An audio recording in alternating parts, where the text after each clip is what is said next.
June 2022, Eastern Ukraine. A Russian artillery battalion fires from a tree line 25 kilometers behind the front. 3 minutes of sustained bombardment, then silence as the guns prepare to displace. Counter battery radar detects the fire, calculates origin point, transmits coordinates to response units. 8 minutes have elapsed. The standard counter battery timeline, acceptable by Cold War doctrine, where artillery positions were semi permanent and displacing took 30 minutes minimum. The return fire arrives 12 minutes after the Russian guns fired. Precision artillery, perfect coordinates, devastating barrage, hitting empty ground, because 400 meters away, parked in a different tree line, a HIMARS launcher sits idle. It fired 6 rockets 4 minutes ago, drove to this position in 90 seconds, and will wait here for 20 minutes before firing again from a third location 2 kilometers distant. The Russians are shooting at where HIMARS was.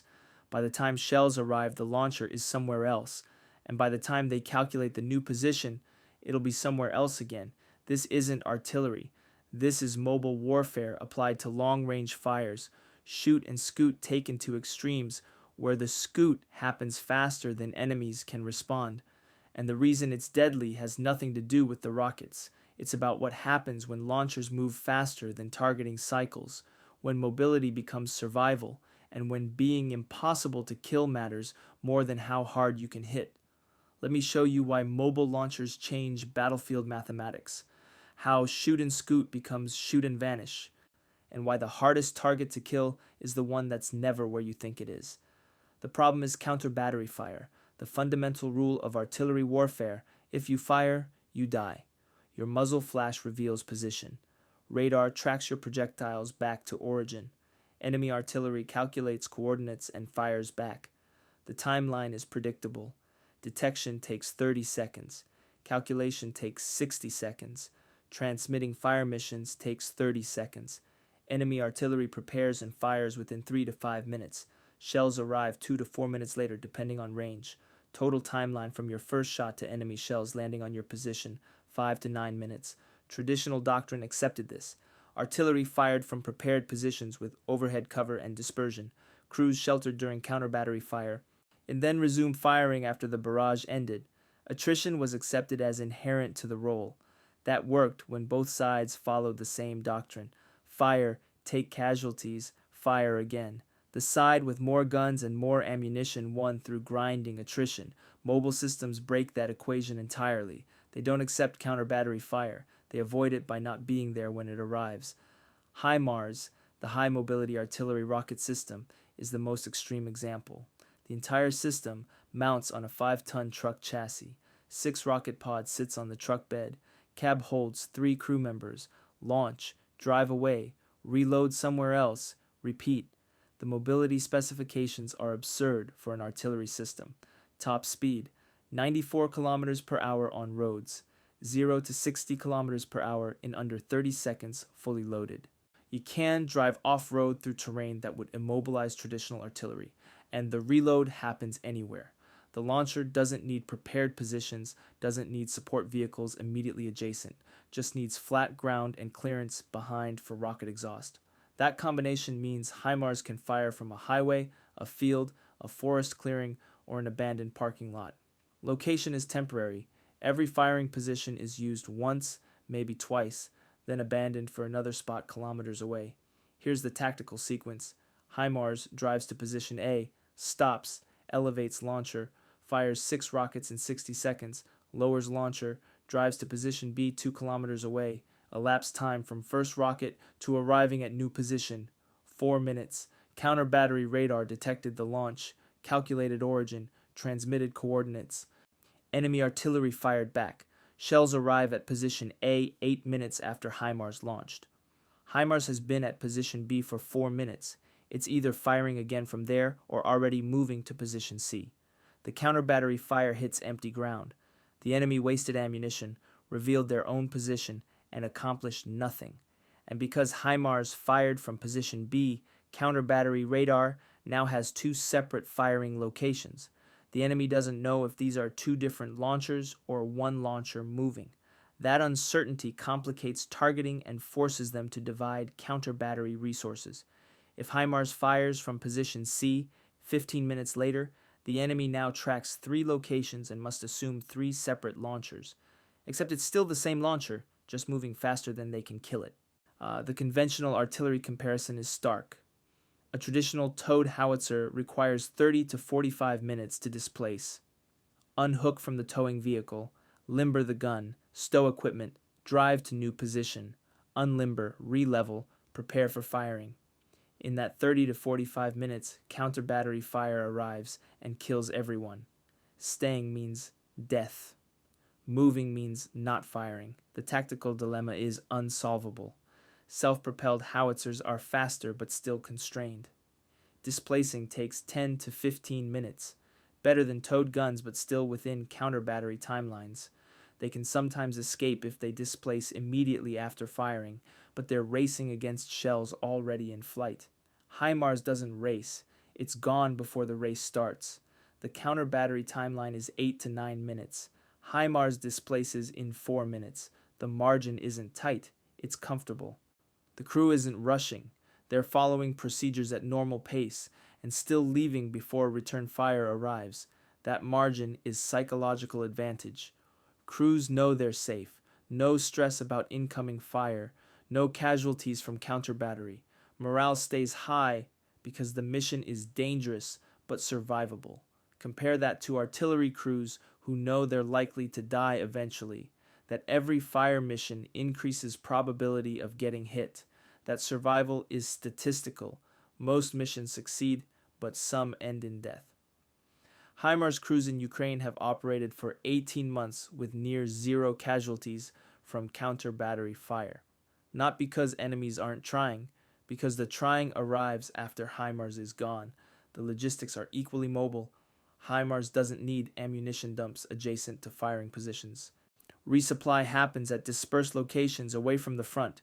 Reloaded pods move forward on separate trucks, meeting launchers at pre-coordinated positions. The launcher fires at position A, drives to position B. A separate supply truck with loaded pod is waiting at position C. The launcher drives to position C. The crew swaps pods in 5 minutes. The launcher drives to position D and fires again. Total cycle time from firing to reloaded and firing again, 20 to 30 minutes depending on distances involved. And during that entire cycle, the launcher is never stationary long enough for counter battery targeting. The supply truck that delivered the pod doesn't wait around either. It drives back to rear areas for another pod. The system is constantly moving. No static targets, no vulnerable points where enemy fires can inflict damage. The operational range compounds the mobility advantage. HIMARS fires GMLR's rockets to 80 kilometers, ATACMS missiles to 300 kilometers.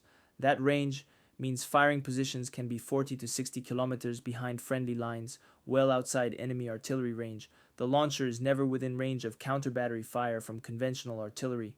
Only enemy rocket artillery or aircraft can reach it, and by the time they calculate targeting, HIMARS has displaced. Aircraft trying to hunt HIMARS face impossible problems. The launcher looks like any other truck from altitude.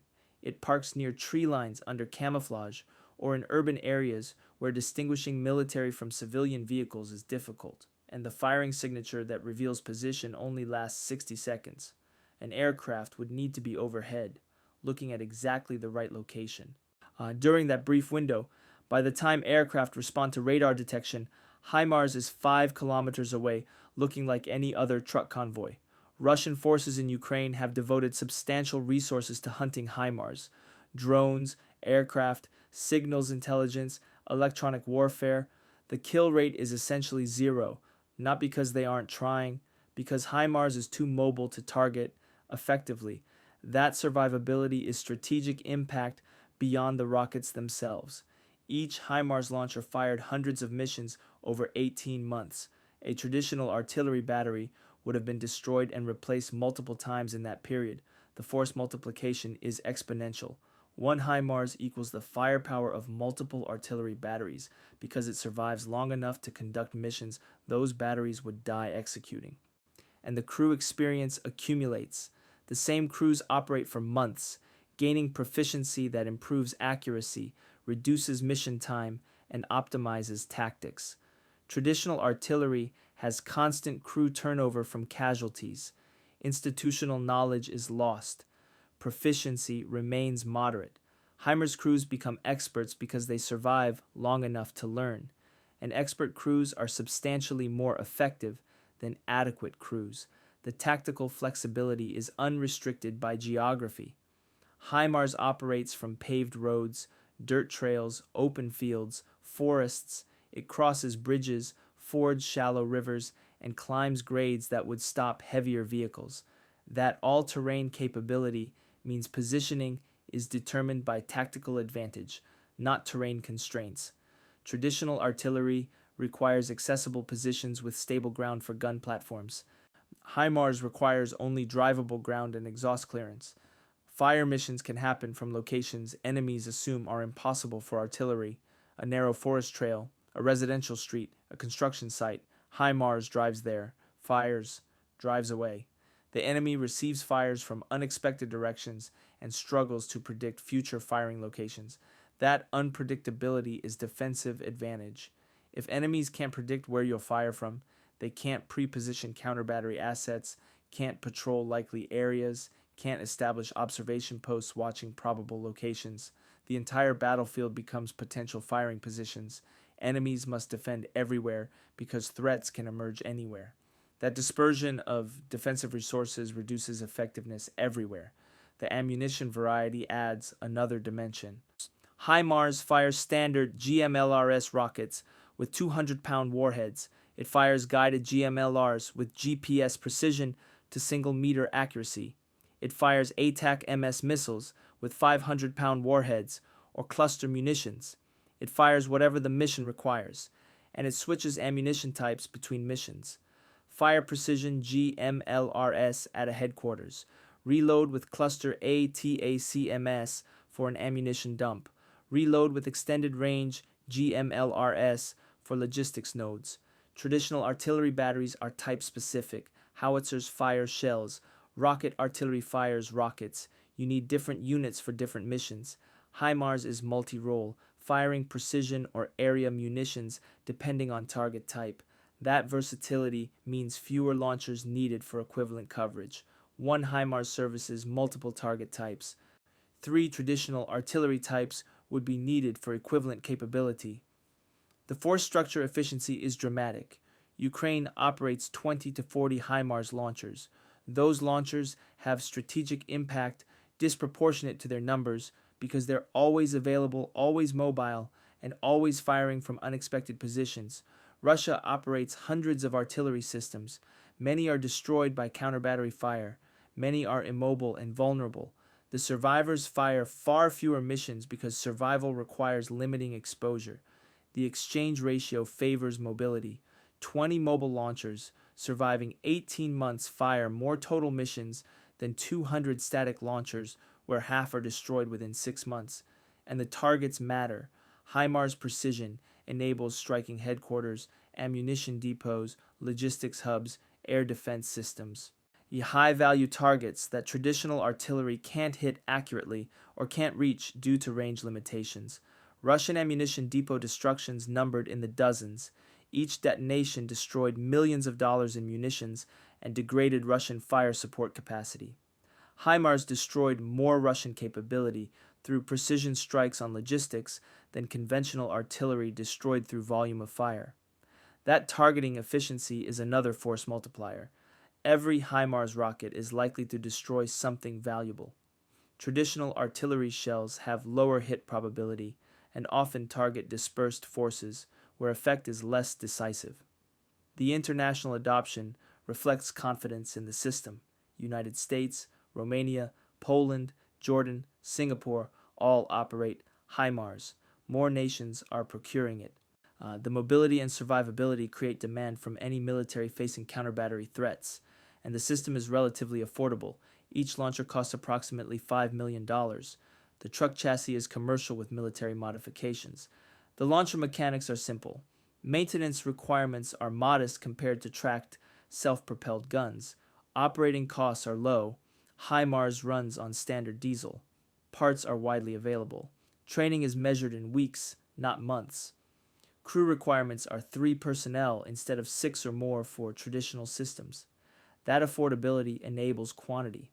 For the cost of 20 traditional self-propelled howitzers, you can field 20 HIMARS launchers with superior mobility, survivability, and operational impact. The sustainment is inherently distributed. HIMARS doesn't need large maintenance facilities. Field maintenance happens wherever the launcher parks. Major repairs happen at dispersed locations away from combat zones. The logistics tail is minimal. Fuel, ammunition pods, basic parts. Everything moves on commercial trucks. No specialized recovery vehicles. No engineering support for position preparation. The system is self-sufficient beyond basic supplies. That logistical simplicity enables operations in contested environments where elaborate support infrastructure is vulnerable or impossible to establish. HIMARS operates effectively even when logistics are degraded or disrupted. The future variants will be even more mobile. The Marine Corps is fielding NMESIS, a HIMARS launcher on the chassis of a JLTV, the Humvee replacement. Same rockets, smaller vehicle, even greater mobility and lower signature, and NMESIS can deploy via helicopter, amphibious craft, or C-130 transport. It operates in jungle, desert, urban, or maritime environments. The mobility concept extends to expeditionary warfare, where heavy systems can't deploy. An autonomous operation is being tested. Self-driving HIMARS that navigates to firing positions, launches on remote command, and returns to reload points without crew aboard during movement. The crew operates remotely, reducing exposure even further. The countermeasures are limited. Enemies can try to track HIMARS movements through persistent surveillance, but tracking every truck in a combat zone is computationally impossible. HIMARS looks like logistics vehicles, civilian trucks, military transports. They can try to hit HIMARS during reload operations when it's stationary. But reload happens at dispersed locations chosen randomly. Pre-positioning strikes requires predicting locations that are deliberately unpredictable. They can try to attack supply convoys bringing ammunition pods forward, but those convoys are indistinguishable from general logistics until the pods transfer to launchers, and that transfer happens quickly at locations that change constantly. The fundamental problem is speed. HIMARS moves faster than targeting cycles allow. Even if detected, it's gone before weapons arrive. Detection loses value when the target relocates during the engagement timeline. The doctrine is optimized around this reality. Fire from position A. Move to position B before counter battery arrives. Wait 10 to 20 minutes. Fire from position C. Move to position D. Repeat indefinitely. The waiting between shots isn't caution, it's tactical. If you fire again immediately, patterns emerge. Enemies calculate probable next positions based on direction and speed. By waiting, you break predictability. The next shot comes from an unexpected position at an unexpected time. And the positions aren't random. They're selected based on terrain masking, access routes, and egress paths. Crews plan multiple firing positions for each mission, choosing among them based on enemy activity and threat assessment. That planning happens continuously. As the launcher moves, the crew scouts new positions, evaluates fields of fire, and updates position lists. Operational tempo is limited by ammunition supply, not position availability. The training emphasizes speed and decision-making. Crews practice stop-shoot-scoot sequences until they're instinctive, from stop to first round away, under 60 seconds, from last round away to moving, under 30 seconds, total exposure time at a firing position, under 2 minutes. That tempo is fast enough that even if detected immediately, counter battery fire arrives 6 to 8 minutes after HIMARS departed. The margin is comfortable. Crews aren't rushing. They're methodical, fast, and confident. The mobile launcher that transports itself to forward positions isn't about the launcher. It's about what mobility means tactically. When artillery moves faster than counter battery fire, traditional artillery doctrine collapses. When launchers are never where you expect them, pre-positioning defenses is impossible. When systems fire from anywhere and relocate constantly, hunting them is futile. 5 tons, 94 kilometers per hour, 6 rockets per load, and the ability to fire from a different position every mission without ever being where counter battery fire lands. That's not artillery. That's mobile warfare with artillery ranges. And when systems move like light infantry but shoot like strategic bombers, the rules change. The hardest target isn't the most armored, it's the one that's gone before you shoot. And HIMARS is gone before enemies calculate where to shoot. Shoot and scoot isn't doctrine anymore, it's survival. And mobility is the difference between firing once and dying or firing 500 times and going home. Traditional artillery is dying on battlefields where mobile systems thrive. Not because traditional artillery is weak, because static is death and mobile is survival. And when survival determines who keeps firing, the mobile launcher firing from its 15th position matters more than the static battery destroyed at its second. That's the revolution. Not better rockets, better mobility. And mobility means never being where they think you are when they think you're there. The launcher that transports itself doesn't need heavy armor. It needs speed. And speed is armor when you're somewhere else before the shooting starts.